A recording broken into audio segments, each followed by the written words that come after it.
Hi friends, இன்றைக்கி நம்மளோட சேனலில் ஒரு சூப்பரான ட்ராவல் விளாக் தான் பார்க்க போகிறோம். அதுக்கு முன்னாடி என்னோட சேனலில் சப்ஸ்கிரைப் பண்ணி பார்க்குற எல்லாருக்குமே நன்றி. எப்போவுமே ட்ரிப்புக்கு இங்கே போகலாம் அங்கே போகலான்னு பிளான் மட்டும் பெருசாக இருக்கும். ஆனால் அதை நடத்தி காட்டுறது ரொம்பவே பெரிய விஷயமா இருக்கும். ஆனால் சில சமயத்தில் அதுக்கு ஆப்போசிட்டாக நடக்கும். பிளானே இல்லாமல் எங்கேயாச்சும் போகலாம் அப்படின்னு கிளம்பி போவோம். அங்கே அவ்வளோ ஹாப்பியாக இருக்கும். இன்றைக்கும் அதே மாதிரி ஒரு பிளேஸ்க்கு தான் போயிருந்தோம். என்ன ஏதுன்னு வீடியோவை ஸ்கிப் பண்ணாமல் டீட்டெயிலாக பாருங்கள்.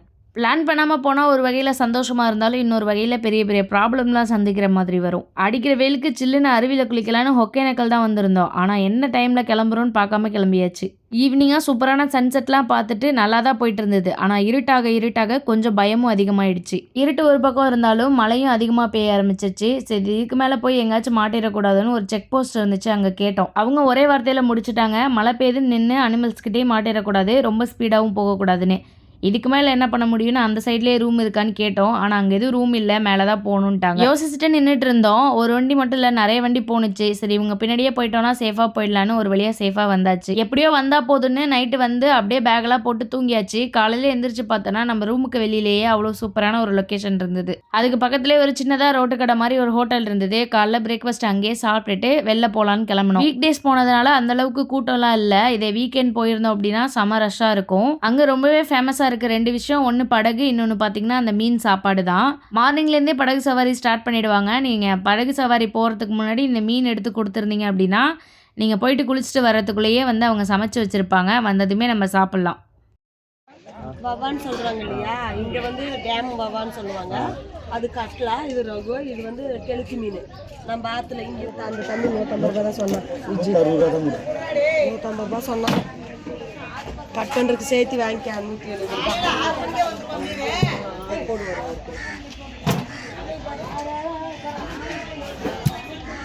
க்ளீன் பண்ணுற சேர்த்து 20 ரூபா போட்டுட்ருங்க. 120 மீன்லாம் ரொம்பவே ஃப்ரெஷ்ஷாக இருந்தது. நம்ம இந்த அக்கா கிட்ட தான் கொடுத்துருந்தோம். அவங்களே பேசி வாங்கி கொடுத்துட்டாங்க.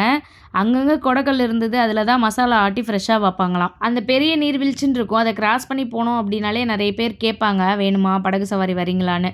ஆனால் எங்களுக்கு வந்து ரூமுக்கு கீழே வந்து ஒருத்தர் இருந்தார். அவரே என்கிட்ட இருக்கு, வேணா வாங்க அப்படின்ற மாதிரி சொல்லியிருந்தார். ஷேர் பண்ணி போகிற மாதிரி தான் பேசியிருந்தோம். அங்கே போய் வெயிட் பண்ணும்போது யாருமே வரலன்றதுனால சரி வேணாம் அப்படின்னு சொல்லியாச்சு. ஏன்னா அவங்க ப்ரைவேட்டாக நாங்கள் கேட்கும்போது ப்ரைஸ் கொஞ்சம் அதிகமாக சொன்னதுனால எங்களுக்கு செட் ஆகலை. இவ்வளோ தூரம் வந்தாச்சு, படகு சவாரி போகாமல் எப்படி, சரி கொஞ்சம் விசாரிச்சுட்டு வேறு யார்ட்டாவது கேட்கலான்னு சொல்லி பக்கத்தில் இருக்க முதல்ல பண்ணைக்கு தான் வந்திருந்தோம். என்ட்ரன்ஸ்லேயே முதலை மறுவாழ்வு மையம்னு போட்டிருந்தது. அப்போ பார்க்கும்போது ஏதோ காமெடியாக சிரித்து பேசிட்டு வந்தோம். ஆனால் உள்ளே போனதுக்கப்புறம் தான் தெரிஞ்சுது இருக்கிற எல்லா முதலையுமே எங்கேயாச்சும் உடம்புல அடி வாங்கி தான் இருக்குது. இந்த மாதிரி அடிபட்டு சீரியஸாக இருக்க முதலைங்க எல்லாமே எடுத்துகிட்டு வந்து அதுக்கு ட்ரீட்மெண்ட் பண்ணி அது பார்த்திங்கன்னா குட்டி போடுற அளவுக்கு வளர்க்குறாங்க. வளர்க்குறதெல்லாம் ஓகே தான், பட் ஆனால் அந்த இடத்த கொஞ்சம் சுத்தமாக வச்சுருந்தாங்க அப்படின்னா நல்லாயிருக்கும். ஏன்னா உள்ளே போகவே முடியல, அவ்வளோ ஸ்மெல் வந்தது. இந்த பிளேஸை பொறுத்தவரையும் நம்ம ஃபால்ஸ் அப்படின்னா ஃபீமேலுக்கு தனியாகவும் மேலுக்கு தனியாகவும் தான் இருக்கும். அது இல்லாமல் ப்ரைவேட் வாட்டர் ஃபால்ஸு நம்ம படகு சவாரியில் போகும்போது எக்ஸ்ட்ரா பேமெண்ட் கொடுத்து தான் போகிற மாதிரி இருக்கும். அதுக்கிடையிலேயே நாங்கள் ஒருத்தவங்க கிட்ட கால் பண்ணி கேட்டிருந்தோம், ஷேரிங்க்கு ஆள் வராங்க, நீங்கள் வெயிட் பண்ணுங்கள், ஆனால் மதியத்துக்கு மேலே ஆகும்னு சொல்லியிருந்தாங்க. சரி, நம்ம இதில் கொஞ்சம் நேரம் டைம் ஸ்பெண்ட் பண்ணிவிட்டு ரூமுக்கு போயிட்டு சாப்பிட்டுட்டு அதுக்கப்புறமா படகு சவாரி போகலாம் அப்படின்னு இங்கே தான் வந்திருந்தோம். நல்லா தண்ணி சில்லுன்னு இருக்கவும் போய் இறங்கியாச்சு. ஆனால் மீன் கொஞ்சம் நெஞ்சம் இல்லை, அவ்வளோ மீன், 1 இல்லை 2 இல்லை, மொத்தமாக வந்து நம்ம காலே தெரியாத அளவுக்கு கடிச்சிட்டு இருந்துச்சு. சின்ன பிள்ளையாக இருக்கும்போது குளத்துலலாம் குளிக்கும்போது இந்த மாதிரி மீன் வளர்க்குறதுக்கு விட்டுருப்பாங்க. கொஞ்சம் குட்டியாக இருக்கும்போது கடிச்சிட்டு போகும். எனக்கு ஆல்ரெடி பழக்கம் இருக்குன்றதுனால பெருசாக எதுவும் தெரியல. ஆனால் ஒரு ஆள் மீன் கடிக்குதுன்னு தண்ணிக்குள்ளேயே இறங்கலை, நான் ஸ்ட்ரைட்டாக வாட்டர் ஃபால்ஸில் தான் குளிப்பேன் அப்படின்னு நின்றுட்டு இருந்தார். நீ இறங்கு நான் இறங்குன்னு விளையாடிட்டே இருந்தோம். அதுக்குள்ளே டைம் ஆகிடுச்சு, சமைச்சாச்சு, வந்து வாங்கிட்டு போங்கன்னாங்க. சமைச்ச இடத்துலையே கீழே லொக்கேஷன் அவ்வளோ சூப்பராக இருந்துச்சு. எல்லாருமே ஃபேமிலியாக உட்காந்து சாப்பிட்டுட்டு இருந்தாங்களா. நாங்கள் 2 பேர் தானே ரூமுக்கு வாங்கி எடுத்துகிட்டு போயிட்டோம். ஃபிஷ்ஷு நீங்கள் வாங்கி கொடுத்துட்டீங்க அப்படின்னா தனியாக இவங்களுக்கு குக் பண்ணுறாங்கன்னா காசு கொடுக்குற மாதிரி இருக்கும். ஃபிஷ் எவ்வளோ வாங்குறீங்களோ அதுக்கேற்ற மாதிரி அமௌண்ட் கேட்பாங்க. நாங்கள் 1 kg ஃபிஷ் வாங்கி கொடுத்து 2 பேருக்கு வேணுன்ற மாதிரி கேட்டிருந்தோம். 500 கேட்டாங்க. பட் சாப்பாட்டில் எதுவுமே குறை சொல்கிற மாதிரி இல்லை, டேஸ்ட்டாக இருந்தது. நல்லா குழம்புலாம் திக்காக வச்சுருந்தாங்க. இந்த மாதிரியும் வாங்கிக்கலாம். அப்படி இல்லைனா ஹோட்டல்ஸ்லேயே நல்லா ஃப்ரெஷ்ஷாக தான் கொடுத்துட்ருக்காங்க ஃபிஷ்ஷெல்லாம். இல்லைனா நீங்கள் தனியாக ஃபிஷ் எடுத்து சமைச்சு சாப்பிட்டுக்கலாம். இப்போ லைட்டாக சாப்பிட்டுட்டு படகு சவாரி போயிட்டு நல்லா அருவியில் குளிச்சுட்டு வந்து சாப்பிட்லாம், அப்போ நல்லா பசிக்கும்னு கொஞ்சமாக மட்டும் சாப்பிட்டுட்டு கிளம்பியாச்சு. குழம்பு வைக்கிறப்பவே நீங்கள் அவங்கக்கிட்ட சொல்லிடணும், காரம் எந்த அளவுக்கு வேணும், திக்னஸ் எந்த அளவுக்கு வேணும் அப்படின்னு. சம்டைம்ஸ் கேட்பாங்க. இல்லை அவங்க கேட்கல அப்படின்னா உங்களுக்கு வேணுன்றதை நீங்கள் முன்னாடியே சொல்லிட்டிங்கன்னா அதுக்கேற்ற மாதிரி சமைச்சிருவாங்க. 2 பேர்லாம் போகிறீங்க அப்படின்னா 1 kg கரெக்டாக இருக்கும். ஏன்னா அதுலேயே அவ்வளோ பீஸ் வந்துருந்தது. நம்ம வீட்டில் செஞ்சு சாப்பிட்டோம் அப்படின்னா என்ன டேஸ்ட்டில் இருக்குமோ அதே மாதிரி தான் இருந்துச்சு. நீங்கள் சமைக்கும் போதே புளிப்பு நீங்கள் கம்மியாக சாப்பிடுவீங்கன்னா அதையுமே மென்ஷன் பண்ணி சொல்லிவிடுங்க. நல்லா பீஸ்ஃபுல்லாக சாப்பிட்டுட்டு இப்போ நம்ம வந்து படகு சவாரிக்கு கிளம்பியாச்சு. காலையிலேருந்து ஷேரிங்கில் போகலாம் அப்படின்னு தான் வெயிட் பண்ணிட்டு இருந்தோம். ஆனால் லாஸ்ட் நேரத்தில் அவங்க வரல அப்படின்ற மாதிரி சொல்லிட்டாங்க. அதுக்கு எதற்குடா காலையிலேருந்து வெயிட் பண்ணுறோம் அப்படின்ற மாதிரி தான் இருந்தது. அதுக்கப்புறம் இன்னொருத்தவங்க கிட்டே பேசினோம். அதை விட கொஞ்சம் கம்மியாக சொன்னாங்க, எக்ஸ்ட்ரா ஹவர்ஸும் சொன்னாங்க குளிச்சுக்கலான்னு. படகு சவாரியில் நம்ம நார்மலாக ஷேரிங்கில் போனோம்னா 1500 டோட்டலாக. அதில் வந்து 4 பேருக்கு ஷேர் பண்ணி போகிற மாதிரி இருக்கும். ஆனால் அதில் கொஞ்சம் தூரத்துலேயே போயிட்டு ரிட்டன் வந்துடுவாங்க. ஸ்பெசிஃபிக்காக அந்த அருவிக்கெலாம் கூட்டிகிட்டு போக மாட்டாங்க. 2000 பே பண்ணோம் அப்படின்னா நம்மளுக்கு ப்ரைவேட்டாக தான் கூட்டிகிட்டு போவாங்க. மேலே ஒரு வாட்டர் ஃபால்ஸ் இருக்கும், அங்கே போயிட்டு கொஞ்சம் நேரம் டைம் கொடுப்பாங்க, நம்ம குளிச்சுட்டு வரலாம். இங்கே போகிறதுக்கு முன்னாடி நிறைய வீடியோஸ்லாம் பார்த்துருந்தேன் எப்படி இருக்கும் அப்படின்னு. அதுவும் இல்லாமல் நம்ம சம்மரில் தான் போயிருந்தோம் இல்லையா, ஸோ சம்மரில் எந்த அளவுக்கு ஃப்ளோ இருக்குன்னுலாம் தெரியல. ஆனால் நம்ம இந்த படகுல போகிறது நல்ல ஒரு எக்ஸ்பீரியன்ஸாக இருக்குன்றதுக்காக தான் போயிருந்தேன். நிறைய பேர் ஏதோ ஸ்கேம்லாம் பண்ணுறாங்க அப்படின்ற மாதிரிலாம் சொல்லியிருந்தாங்க. பட் அது எந்த வகையான ஸ்கேம்னு எனக்கு தெரில. நாங்கள் இந்த அண்ணா தான் எங்களை கூட்டிகிட்டு போயிருந்தாங்க. சேஃபாக கூட்டிகிட்டு போய் சேஃபாக கூட்டிகிட்டு வந்துட்டாங்க. போகும்போது ஆனால் என்ன சொல்லியிருந்தாங்கன்னா ஃப்ளோ வந்து நல்லா இருக்குன்ற மாதிரி தான் சொல்லியிருந்தாங்க. பட் போக போக கம்மியாக இருக்கவும் என் ஹஸ்பண்ட் கேட்டார் ஏன் என்னாச்சு அப்படின்னு. இல்லை நேற்று வரையும் நல்லா இருந்தது, இன்றைக்கி தான் கம்மியாக இருக்குன்ற மாதிரி சொன்னாங்க. ஆனால் சம்மருன்றதுனால தண்ணியோட அளவு வந்து எப்போ கம்மியாகுன்றதை அவங்களாலையுமே கணிக்க முடியாது. இதை வந்து நான் ஸ்கேமுன்ற மாதிரிலாம் சொல்ல மாட்டேன். அவங்களோட வேலையே இதுதான்.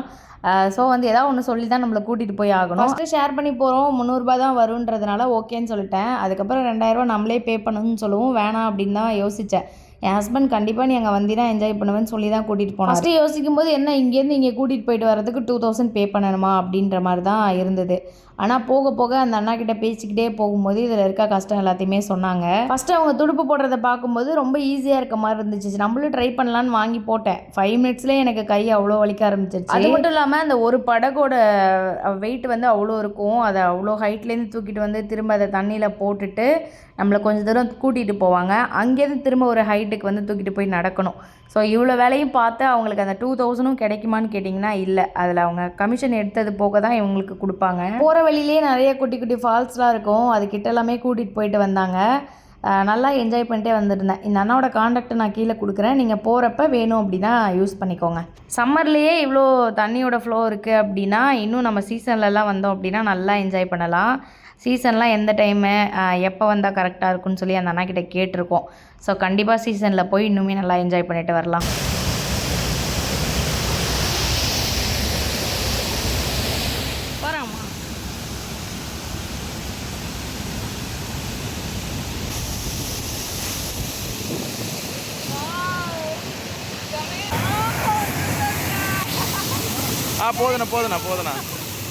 போதுண்ணா.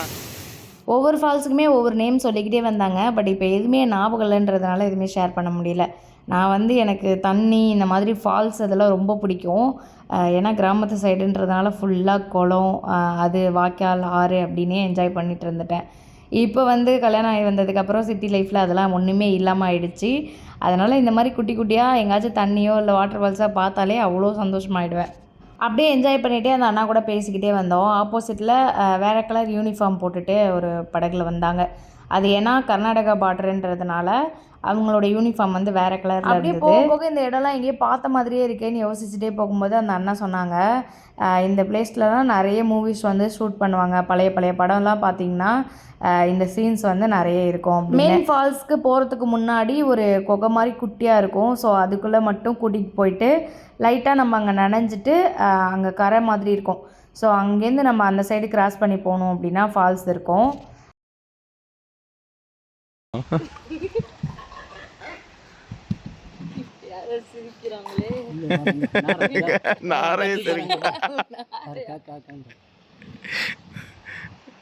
வாங்கிட்டு போனா இங்கிட்டு அழுத்தணுமாண்ணா? ஏய் சும்மா போட. ஏய் பிடிக்கிற ஸ்டைலு விட்டுறாத அத. ஓகேவா? இடிக்க போகுது. நான் வீடியோவில் பேசுகிற வயசே கேவலமாக தான் இருக்கும். இதில் அந்த வீடியோவில் கேட்கும்போது இன்னும் கேவலமாக இருக்குது. சரி என்ன பண்ணுறதுங்க, அட்ஜஸ்ட் பண்ணிக்கோங்க. அப்படியே கொஞ்சம் கொஞ்சமாக வந்து நம்ம பக்கத்தில் வந்தாச்சு. பார்த்தாலே தெரியும் இந்த மாதிரி பிளேஸ்லாம் எவ்வளோ சூப்பராக இருக்குன்னு. கண்டிப்பாக நீங்களுமே ட்ரை பண்ணுங்கள். இந்த மாதிரி படகு சவாரியில் எங்கேயாச்சும் போகிறோம் அப்படின்னா நம்ம அந்த போகிற பிளேஸை விட கூட இருக்கவங்க ரொம்ப கோஆப்ரேட்டிவாக இருந்தாங்கன்னா நல்லாயிருக்கும். இந்த அண்ணா ரொம்ப ஹம்பிளாக நிறைய விஷயங்கள் ஷேர் பண்ணிகிட்டே வந்தார். இந்த கார்டில் பார்த்துறீங்களாலே தெரிஞ்சிருக்கும் அதில் வந்து தண்ணி எவ்வளோ அதிகமாக இருக்குது அப்படின்னு. ஏன்னா சீசன் டைமில் வந்தீங்க அப்படின்னா இந்த அளவுக்கு இருக்கும். அது மட்டும் இல்லாமல் இத்தனை அடிக்கு மேலே வந்துச்சுன்னா நம்ம உள்ளே போகவே முடியாது. நிறைய விஷயங்கள் வந்து ஷேர் பண்ணிகிட்டே வந்தாங்க. படகு ஏறினதுலேருந்து நம்ம ஒரு 1.5 மணி நேரத்துக்கு மேலேயே வந்தாச்சு. இதுக்கு மேலே அவங்க படகை தூக்கிட்டு இந்த இடத்துக்கு வந்துடுவாங்க. இந்த சைடு போனோம் அப்படின்னா மெயின் வாட்டர் ஃபால்ஸ் வந்துடும். என்ட்ரன்ஸில் 10 ரூபா டிக்கெட் இருக்கும். எடுத்துகிட்டு கீழே இறங்குனீங்க அப்படின்னா நல்லா என்ஜாய் பண்ணலாம். எங்கேயுமே மீன் இருக்குமா அப்படின்னு கேட்டிங்கன்னா அங்கேயே விட இங்கே டபுளாக இருக்கும். 5 மினிட்ஸ்க்கு தான் பார்த்தீங்கன்னா கொஞ்சம் ஒரு மாதிரி இருக்கும். அதுக்கப்புறம் அதுவே நமக்கு நார்மல் ஆகிடும். நிறைய பேர் டிக்கெட் எடுத்துகிட்டு குளிக்கலான்னு சொல்லி வராங்க. பட் ஆனால் அந்த படிக்கட்டு இருக்கு இல்லையா, அதை விட்டே தாண்ட மாட்டேங்கிறாங்க. ஏன்னா அந்த இடத்துலையே நிறைய மீன் அப்படியே மொத்தமாக வந்து நிற்கும். வரும்போதே கண்டிப்பாக சீசன் டைமில் வரணும் அப்படின்னு யோசிச்சுட்டே தான் வந்துட்டு இருந்தேன். ஏன்னா இப்போவே அவ்வளோ என்ஜாய் பண்ணேன். கண்டிப்பாக சீசன் டைமில் இன்னும் தண்ணி அதிகமாக இருக்கும். போகும்போது உங்களுக்கும் நான் வீடியோ ஷேர் பண்ணுறேன். ஃபால்ஸ்லேருந்து பார்த்திங்கன்னா ரொம்ப பக்கமாக தான் இருக்கும். ஒரு எப்படி சொல்கிறது 2 மினிட்ஸ்லேயே வந்து இறக்கி விட்ருவாங்க. அதுலேருந்து நம்ம போனோம் அப்படின்னா பைக் பார்க்கிங் பண்ண இடத்துக்கு போயிடலாம். அவ்வளோதான் ஃப்ரெண்ட்ஸ். இன்னொரு இன்ட்ரெஸ்டான விலாகில் பார்க்குறேன். நம்மளோட சேனலை மறக்காமல் சப்ஸ்கிரைப் பண்ணிக்கோங்க. வீடியோ பிடிச்சிருந்துச்சுன்னா லைக் பண்ணிக்கோங்க. தேங்க்யூ. தேங்க்ஸ் ஃபார் வாட்சிங். பாய்.